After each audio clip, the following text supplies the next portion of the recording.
Boa noite, irmãos. Estamos então aqui mais uma vez para darmos continuidade ao nosso estudo do Livro dos Espíritos. Boa noite, Célia. Boa noite, Nivaldo. Para darmos continuidade ao estudo do nosso livro, nosso querido livro, Livro dos Espíritos, esse que foi o primeiro livro trazido por Allan Kardec, com a colaboração, evidentemente, de toda essa pleia de espíritos superiores que veio para ajudá-lo a trazer essa codificação espírita para nós. E estudo que tanto nos traz alegria, né? E contamos com a colaboração, com a participação, com a presença de vocês, porque o nosso objetivo aqui, né, Célia, é que a gente consiga atingir o maior número de pessoas possível, levando esse consolador, levando essa doutrina que nos traz esse conforto, nos traz esse amparo emocional, principalmente, né, nesses momentos, nesses dias tão difíceis que passamos na nossa humanidade. E quando você fala, Nivaldo, levarmos, é para que a gente, né, junto com todos vocês, né, a gente tenha embasamento, tenha contato com esses ensinamentos. E trazer, é o alicerce, né, Célia? É o alicerce necessário para que a gente possa vencer. Jesus, né, quando ele esteve aqui conosco, ele falou para que não colocasse, né, a candeia debaixo do alqueire, né? Colocasse em cima, então isso aqui é a luz. Ou seja, é esconder o conhecimento, porque tem muita gente que infelizmente esconde aquilo que sabe. E o MAP nos proporciona isso, a gente divulgar, né? Essa abrangência. Por isso que a gente pede, né, para que participem, divulguem nas redes sociais de vocês, para que mais gente possa formar essa corrente do bem, junto conosco e junto com a nossa casa, o MAP, levando então essa doutrina espírita aos 4 cantos do mundo. Nós vamos dar continuidade daqui a pouco ao que nós já paramos, né, na questão 255, é isso, Célia? Isso. 255. Estamos falando aqui de percepções, sensações e sofrimento dos espíritos. Tem muita gente, né, Célia, que eu percebi, tem muita gente que está chegando pela primeira vez aqui conosco, então é importante que vocês saibam que nós estamos estudando o Livro dos Espíritos, que é o primeiro livro de Allan Kardec, e estamos na questão 255. Se por acaso vocês quiserem acessar aos outros conteúdos dos nossos estudos, estão todos eles lá no YouTube, vocês poderão acessar e assistir novamente. Nós vamos fazer, então, a nossa prece inicial para que a gente dê início, então, aos nossos estudos. Então, nesse momento, vamos pedir a Deus, vamos pedir a Jesus que nos ilumine, assim como todos esses espíritos amigos, coordenadores da contraparte espiritual, para que estejam sempre a nos intuir, nos inspirar, trazendo sempre a melhor conclusão, a melhor palavra, o melhor entendimento, para que possamos levar a vocês. Que Jesus nos abençoe, nos dê muita paz e tranquilidade, e que a gente tenha uma semana abençoada, que está se iniciando nesta segunda-feira. Graças a Deus. Graças a Deus. Nivaldo, vamos lembrar... Sim. Que nós não estudamos sozinhos. Com certeza. Acima de tudo, isso aqui é um estudo. E assim como a gente tem essa seriedade, tem esse compromisso com esse estudo, a gente pede a vocês também que tenham esse compromisso, que tenham essa seriedade, porque nós não estamos aqui estudando sozinhos. Tem muitos irmãos aqui, aí, que vêm participar e que precisam tomar conhecimento desses ensinamentos. Quando a Célia diz irmãos que estão, ela está se referindo à contraparte espiritual. Claro, são irmãos desencarnados, né, Célia? Desencarnados. Só para... É por isso, porque a gente acha que... Porque a gente não vê, a gente acha que não existe. Verdade. Que não estão presentes, mas estão. Estão presentes E a gente tem que tomar essa oportunidade que nos é dada com muita seriedade. Muita responsabilidade. Com muita responsabilidade. Muita seriedade, né? Não é brincadeira. Esse estudo, como todos os estudos da doutrina espírita, são para serem levados a sério. São compromissos nossos com nós mesmos. Mas a gente tem essa oportunidade de esclarecimento. E como você falou aí, né, Célia, essa oportunidade de esclarecimento, a gente reforça mais uma vez aquela que nós já falamos aqui algumas vezes. Nós não temos assim data para terminar esse estudo. Cada questão ela vai ser lida, ela vai ser avaliada, analisada no tempo que nós acharmos intuídos necessário para que a gente possa levar o verdadeiro entendimento para vocês. Que a coisa fique entendível, palatável, que a gente possa não só ler a pergunta e a resposta, mas que a gente possa trazer, acima de tudo, para o nosso dia a dia, o que aquela questão, o que essa pergunta pode contribuir para o meu progresso na vida que eu levo hoje. Esse aqui é o grande objetivo desse estudo. Né? Tá? Então, mais uma vez, boa noite a todos vocês. E nós vamos dar continuidade, né, ao nosso estudo na questão 255. E aí Kardec pergunta,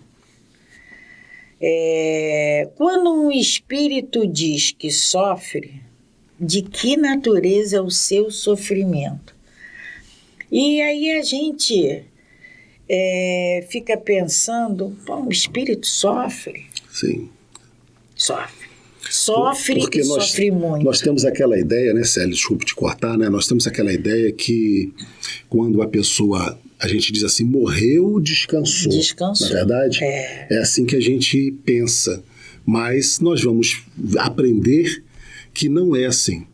Né? Aliás, nós já aprendemos né? que a vida continua. É verdade. Que isso que nós somos aqui, nós vamos continuar a sermos no mundo espiritual. Que nada muda. Nós somos lá exatamente o que somos aqui. A ideia de que nós vamos, ao desencarnar, né, descansar, não é verdadeira. Nós vamos, muitas das vezes, trabalhar e trabalhar muito mais do que trabalhávamos aqui. Talvez até comecemos a trabalhar, coisa que não fizemos aqui. É evidente que a gente vai abrir aqui parênteses para situações especiais em que o espírito, ao desencarnar, né, precisa de um tratamento. Precisa. Mas é um tratamento em que posteriormente ele vai começar a trabalhar. Ele precisa trabalhar e estudar. É uma vida normal. É uma vida normal. É o filme Nosso Lar, que é o filme mais esclarecedor, o primeiro esclarecedor da doutrina. E a gente traz sempre essa referência, né? Para aqueles que não viram, que vejam. E de preferência, a gente sempre diz que leia o livro. O livro ele é mais completo, né?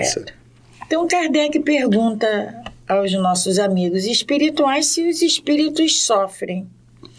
E eles nos respondem: angústias morais, que o torturam mais dolorosamente do que os sofrimentos físicos.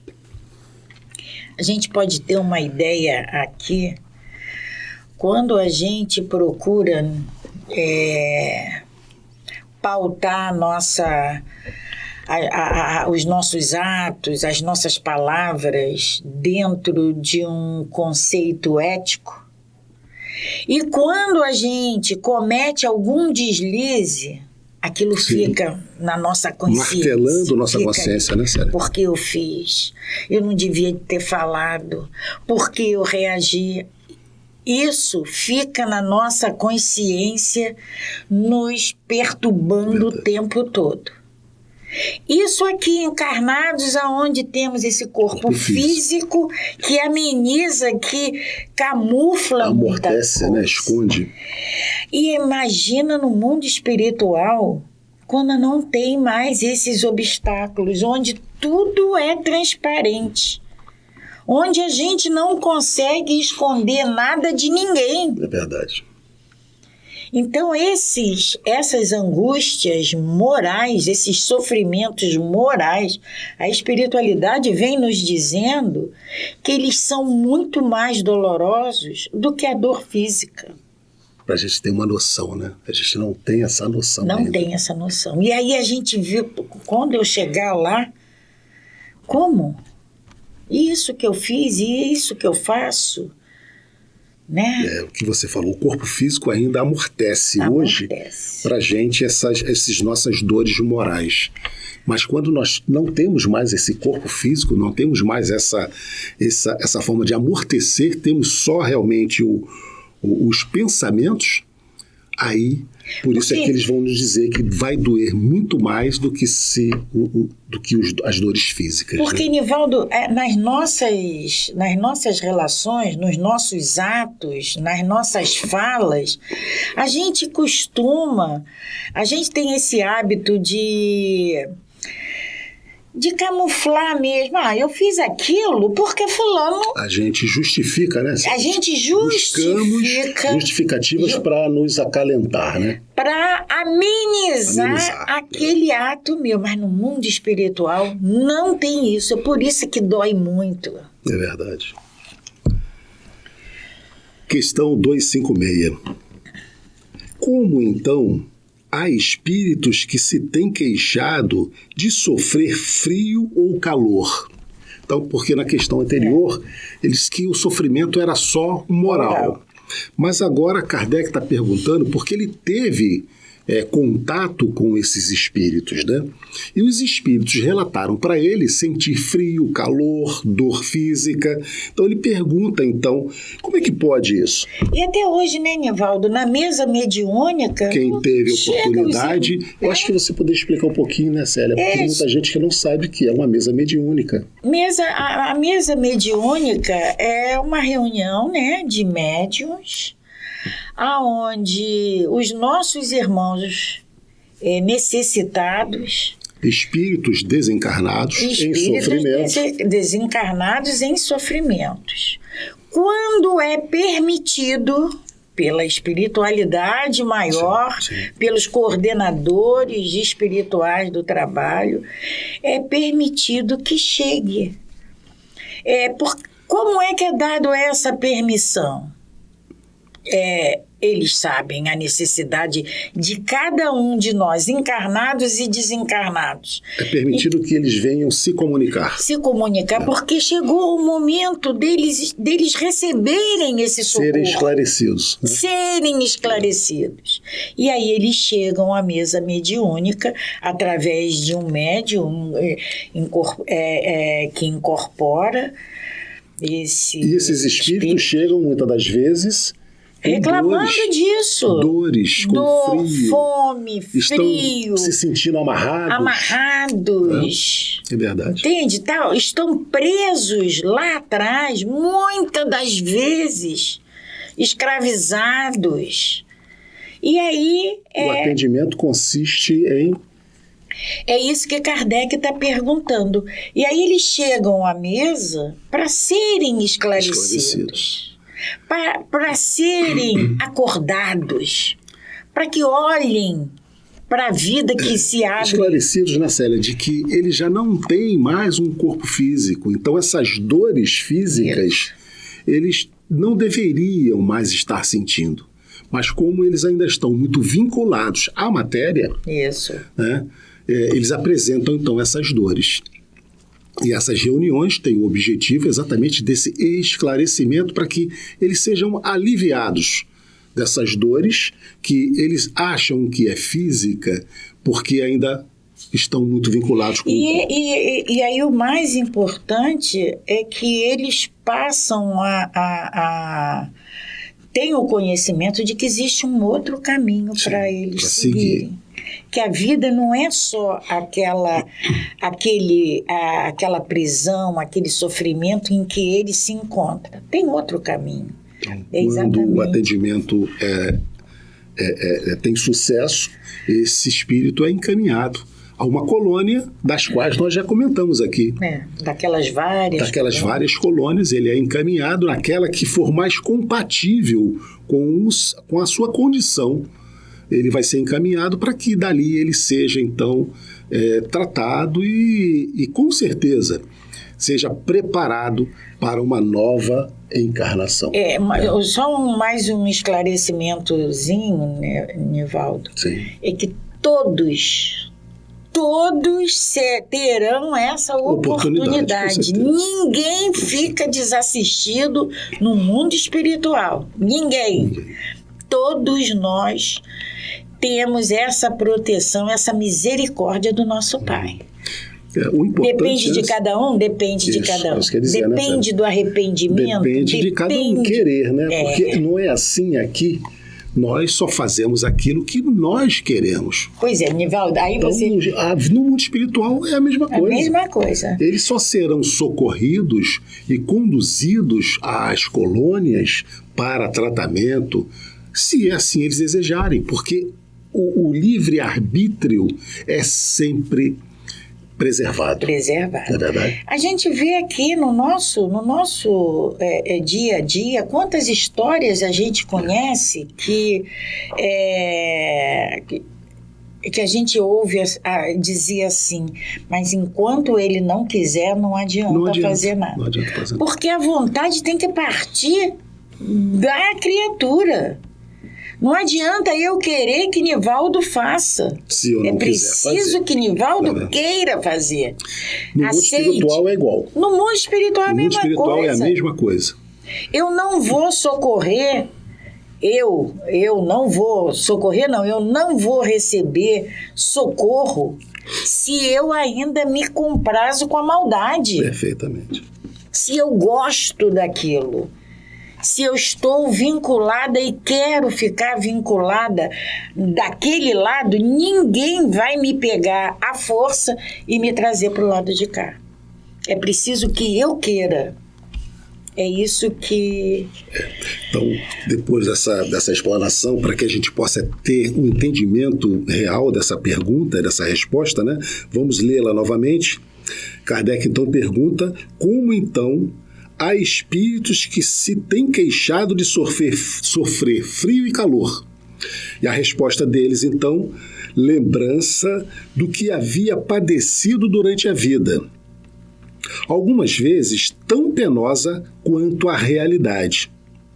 É, frequentemente, uma comparação através da qual, por falta de outra melhor, exprimem a situação deles.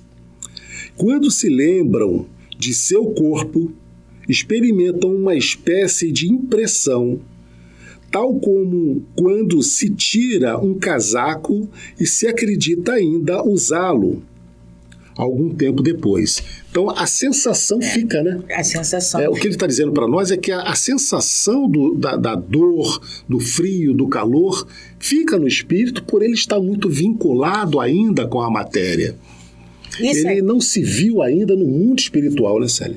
Isso aqui, Nivaldo, a gente sente muito isso. A gente está num ambiente muito frio. Um ar-condicionado com uma temperatura muito baixa. Muito baixa.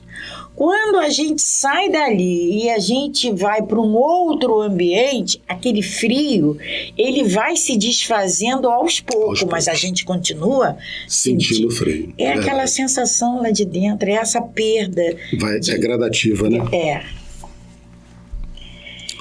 E aí, esse frio e esse calor, a gente tem que lembrar que a gente sente, o espírito sente isso porque ainda está vinculado ao corpo físico. Então, aquilo que ele sentia lá durante as dores que ele sentia quando encarnado, porque ele ainda não se desvinculou completamente daquele corpo físico, ele continua sentindo essas coisas. Célia, só para dar um exemplo, né, que eu acho que esse exemplo, inclusive, vai vir um pouco mais para frente, mas para a gente já poder trabalhar essa ideia, nós sabemos que amigos, quando amputam um membro, eles muitas das vezes continuam sentindo dor naquele membro, não é verdade? É verdade. Isso acontece, infelizmente, pessoas que tiveram que passaram por essa experiência de perder uma perna ou um braço, eles continuam sentindo dor naquela perna. Então, essa dor não é real, é uma dor imaginária. É assim. É uma sensação. É uma sensação. É só para que a gente possa esclarecer o que a Célia está dizendo. O espírito, ele continua com a sensação do frio, com a sensação do calor, com a sensação da dor, embora não tenha mais o corpo físico. Assim como aquele companheiro que perdeu um membro, ele vai ter a sensação também de dor naquele membro já amputado. E aí a gente vai para a questão 257, que é um ensaio teórico sobre a sensação dos espíritos.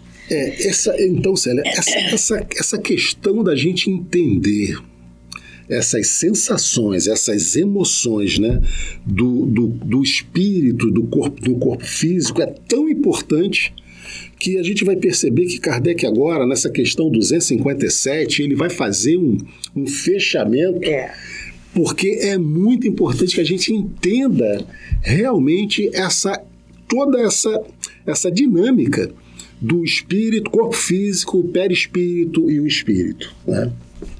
Porque a gente parece, né, do jeito que a gente fala, né, Nivaldo, parece que são coisas separadas, né? Aqui está o corpo físico, aqui está o perispírito e aqui a gente vai ver que não, né? E a gente vai ver que não. É um conjunto, né? A gente vai colocar, Célia, agora, antes da gente até começar essa leitura, nós vamos colocar um pequeno vídeo de 1 minuto e meio de um companheiro espírita, né? Cosme Massi, que ele vai fazer uma explanação exatamente sobre essa questão. E aí, depois, em seguida, nós vamos começar a ler já, porque ele vai falar exatamente, trazendo para nós o importante desse entendimento da causa e efeito, da ação e reação. A gente entender um pouquinho melhor isso também, que é importante. Ensaio teórico da sensação nos espíritos. Vejamos o que nos diz Kardec. O corpo é o instrumento da dor.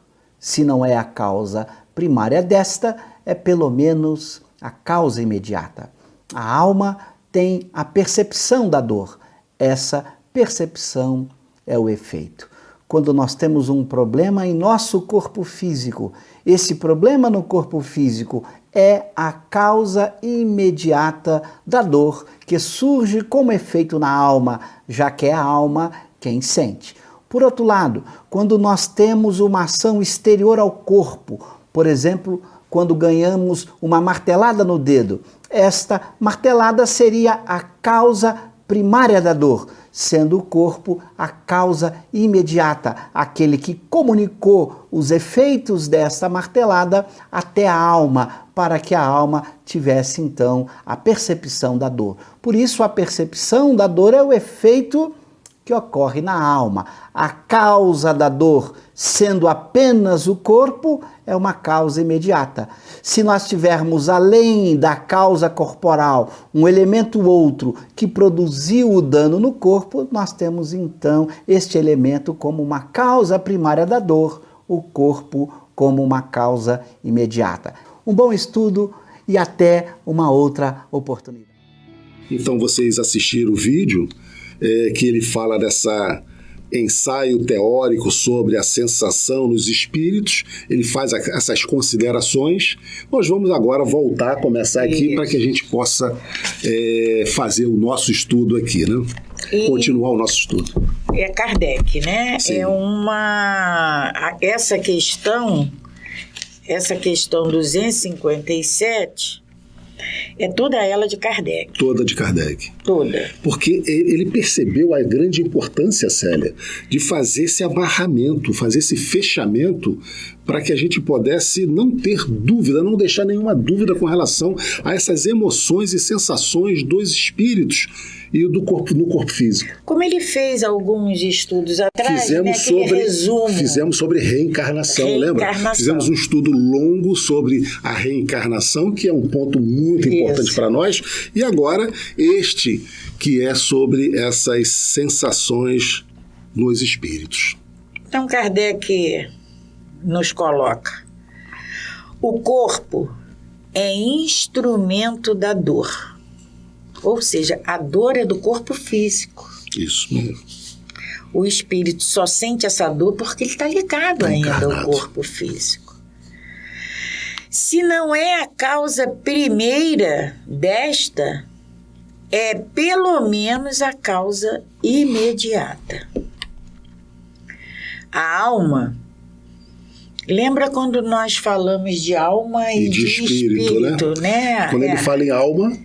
Está encarnado. Estamos encarnados. Exatamente. Quando ele fala em espírito, para não ficar falando espírito encarnado, espírito desencarnado. Então, toda vez que falar em alma, está encarnado. Quando falar em espírito, é desencarnado. Isso mesmo. A alma tem a percepção da dor. Essa percepção é o efeito. A lembrança que dela conserva deve ser muito penosa, mas não pode ter ação física. De fato, nem o frio nem o calor são capazes de desorganizar os tecidos da alma. A alma não pode congelar-se, nem se queimar. Não vemos todos os dias a recordação ou a apreensão de um mal físico produzirem o efeito da realidade e até mesmo ocasionarem a morte? Quando ele fala aqui, um pouquinho aqui em cima, Nivaldo, de fato nem o frio nem o calor são capazes de desorganizar os tecidos da alma, a alma não pode congelar-se nem se queimar, o corpo físico pode. Mas o espírito não. O espírito não. Tá? Perfeito. Quando ele se refere aqui à alma, que é o espírito encarnado. Está fazendo essa diferença. Tá? Todos sabem que as pessoas amputadas, o exemplo que Nivaldo usou, todos sabem que as pessoas amputadas sentem dor no membro que não existe mais. Seguramente, não é nesse membro que está a sede ou o ponto de partida da dor. O cérebro é que guardou esta impressão. Eis tudo. Então fica bem claro bem essa explicação de Kardec. Esse entendimento. Porque é no cérebro que está armazenado. Então, essa sensação de dor, porque está registrada no cérebro, ela se manifesta.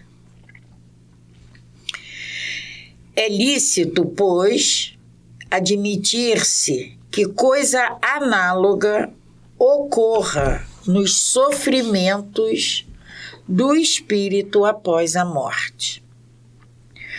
Um estudo mais aprofundado do perispírito, vamos lembrar, né, Nivaldo, que vai fazer a ligação do espírito ao corpo físico.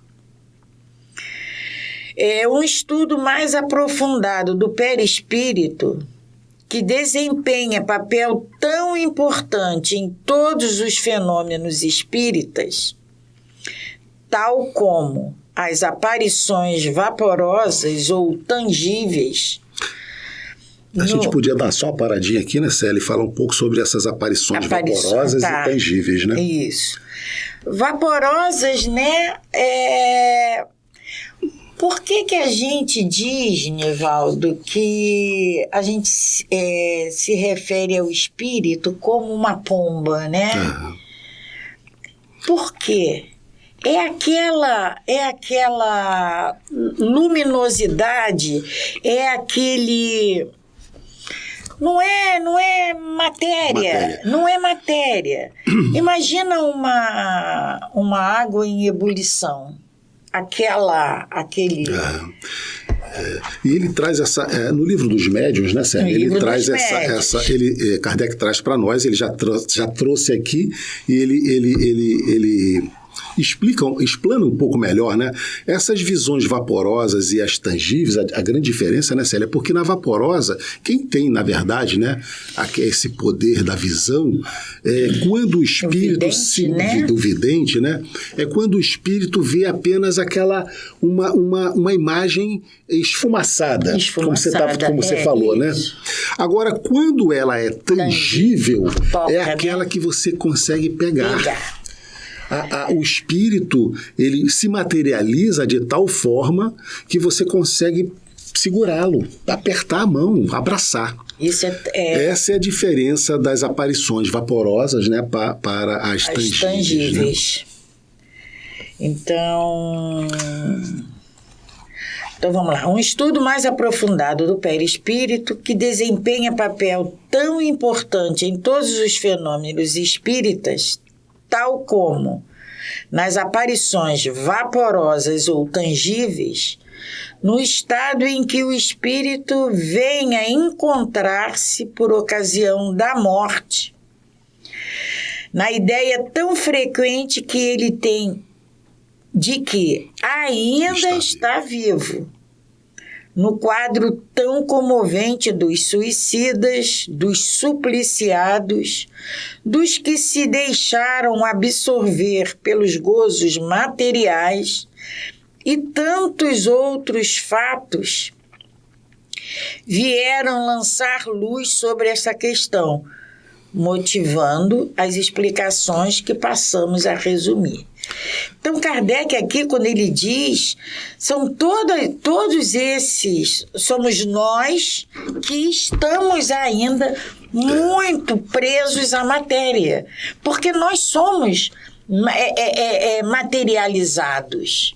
A gente, tudo nosso é material. É matéria ainda. O nosso sentido, a nossa vontade, os nossos atos, eles são sempre virados. A gente não consegue conceber assim uma coisa que ainda não seja matéria, né, Célia? Tanto que no início você falou da quantidade de espíritos que estão aqui nesse momento e aí nas casas de vocês, e a gente não se dá conta disso. Não se dá conta. A gente não percebe, a gente não admitimos, de certa forma, né? Como essa mesa, como a cadeira que a gente põe a mão, que a gente pega. E aí, Nivaldo, a gente tem... É para isso que a gente estuda, né? Para ter abrir essa visão. Porque a gente não vê o ar, a gente vê o ar. É verdade. Mas ele está aqui, a gente precisa dele, a gente respira. E é assim que a gente pode explicar o espírito, né? Então, por que a gente não vê, não existe? A gente tem que começar a parar para mudar esse pensamento, essa posição que é cômoda para gente. Eu não vejo, então não existe. Mas não é. Existem. E aí vão sofrer aquelas dores morais lá que falou, as angústias morais. E essas dores morais são reflexo, muitas das vezes ainda, Célia, da matéria. Da matéria. Por isso é que eles ainda sofrem, sentem dores físicas. Quem leu, aqui Kardec fala no quadro tão comovente dos suicidas. Quem leu Memórias de um Suicida, da Ivone Pereira, tem lá relatos. A criatura cometeu suicídio, seja de que maneira for, ela sente, ela vê o buraco que ela fez no corpo dela, o dano que ela fez no cérebro, o corpo todo esmigalhado. Ela vê, ela sofre, ela tenta juntar esses cacos. Isso aí tá lá no livro. Então essa dor vai permanecer durante muito tempo. Nesse caso aqui, ainda é a dor física, né, Nivaldo? É verdade. Porque a dor moral vai vir vem depois. Do arrependimento, né? Vem com arrependimento. Aí vai vir verdade. depois. Aqui, por enquanto, é só dor física. Célia, nós vamos agora começar, né, falar sobre... vai começar falando exatamente do perispírito, Isso. que é o elo que une ao espírito e à matéria. Nós vamos, só para que a gente possa ilustrar, já que você também já havia falado, porque muitas das vezes a gente confunde, pensa que o espírito... Nós estamos aqui, o corpo físico, o perispírito está aqui e o espírito está lá. Na verdade, isso é um todo. Né? É um todo. Nós estamos envolvidos. E nós vamos pedir, então, para que seja colocado um slide que vai mostrar bem para nós essa composição do corpo físico, do perispírito e do espírito envolvendo. Então, vocês estão vendo aí, e nós vamos agora, então, ler, Isso. com vocês já tendo essa imagem, né, Célia, dessa composição. Então, vai dizer assim: o perispírito é o elo que une o espírito à matéria do corpo. Ele é aurido do meio ambiente, do fluido universal. Isso tudo a gente já viu lá desde o início, né, das primeiras questões do Livro dos Espíritos, né? Participa ao mesmo tempo da eletricidade, do fluido magnético e, até um certo ponto, da matéria inerte.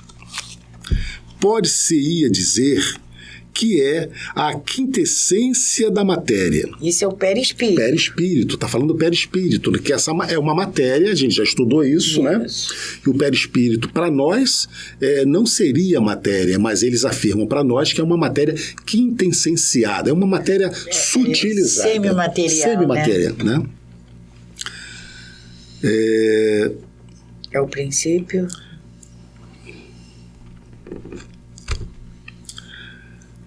Célia, continua. É o princípio da vida orgânica, mas não o da vida intelectual, pois esta reside no espírito. Além disso, o agente das sensações exteriores. Continua falando no perispírito. No perispírito. Falando sempre no perispírito, que é esse elemento que faz essa união, né, do espírito para o corpo físico. Porque esse corpo, essa matéria que está aqui, ela só tem vida porque ela está animalizada. Ela está sendo comandada por um espírito. E esse perispírito faz essa ligação. O espírito, é por isso que a gente acha que são coisas distantes. Separadas. Né? A gente tem dificuldade de imaginar esse todo. Então, é o espírito, o perispírito, porque, Nivaldo, se a gente... quando a gente fala que o perispírito é semimaterial... Se eu me apresentar, se eu desencarno amanhã e eu me apresento para você... O que eu vou ver de você? A matéria não existe mais. Não existe mais. O que eu vou ver da Célia é o... O espírito é uma luz. É uma energia. Então, se eu me apresento para ele, como é que ele vai saber? Não vou conseguir reconhecer. Aí eu me apresento, aí eu dou o formato do meu perispírito, é o formato que eu tinha na minha última encarnação. Aí ele me conhece. Aí nós reconhecemos assim. Entende? Então, esse perispírito é ele que vai fazer essa ligação, que vai me permitir reconhecer quem foi minha mãe, tá? Quem foi meu pai, meu irmão. Entende? Perfeitamente, Célia. Então vamos lá. No corpo, essas sensações estão localizadas nos órgãos que lhes servem de canais. Destruído o corpo, as sensações se tornam gerais. Perfeitamente. Então, nós já tínhamos visto isso antes, né? O corpo físico, nós temos aqui os nossos olhos, o nosso nariz, ouvido, mas o espírito, ele ouve e vê, sente na sua totalidade. Como na imagem que nós colocamos para vocês, nós temos lá o corpo físico, né? O perispírito é um invólucro, e o espírito também. Então, ele teria todas essas sensações no seu todo. E aí, Kardec vem explicando isso para a gente de maneira claríssima. Repetindo só essa última frase. No corpo, essas sensações estão localizadas nos órgãos. Perfeito. Então, eu sinto dor do estômago, eu tenho problema no fígado, no ovário, nos órgãos, né? Que lhes servem de canais. Destruído o corpo, essas sensações se tornam gerais. Daí, o espírito não dizer que sofre mais da cabeça do que dos pés. Verdade. A dor é uma só. A gente, quando está com cefaleia, a gente fala, ai, que dor na cabeça. A gente não fala que está com dor no braço, a dor está localizada aqui, né? Célia. Mas no espírito... Nós vamos ter que, infelizmente, parar, né? O nosso horário está chegando ao final e nós estamos aqui no meio, mas nós vamos ter que voltar. Vamos ter que voltar um pouco no nosso próximo encontro. Mas nós vamos ter que, por enquanto, parar, porque o nosso horário está chegando ao final, né? E a gente não pode, lembrando mais uma vez o início do nosso estudo. Esse compromisso é uma coisa séria. A espiritualidade, eles não estão só nos assistindo, eles têm as tarefas, né? Então, a gente, quando marca esse horário das 20 horas para começar e estabeleceu que esse estudo vão levar 45, né, menino? 45 minutos. 45 minutos, a gente tem que ser rigorosos no cumprimento desse horário. Porque eles têm outros compromissos também. Outros. E os nossos irmãos que são trazidos, necessitados de tomar esse conhecimento, também tem outros tratamentos a serem feitos. Então vamos agradecer mais uma vez a Deus, nosso Pai, agradecer a toda essa espiritualidade que coordenam esse nosso encontro, que iluminam as nossas mentes, agradecendo ao Mestre Jesus por todas essas oportunidades que nos são concedidas. E te pedindo, Mestre, que a Tua luz ilumine esse caminho que precisamos e temos que percorrer. Que possamos ser firmes. Que possamos, Mestre, ter os nossos olhares, os nossos atos, a nossa fala, sempre voltados para o bem. Que a Tua luz ilumine e nos proteja a todos nós. Que assim seja, Senhor. Graças a Deus. Graças a Deus. Paz e bem, paz e luz, paz. Muita paz.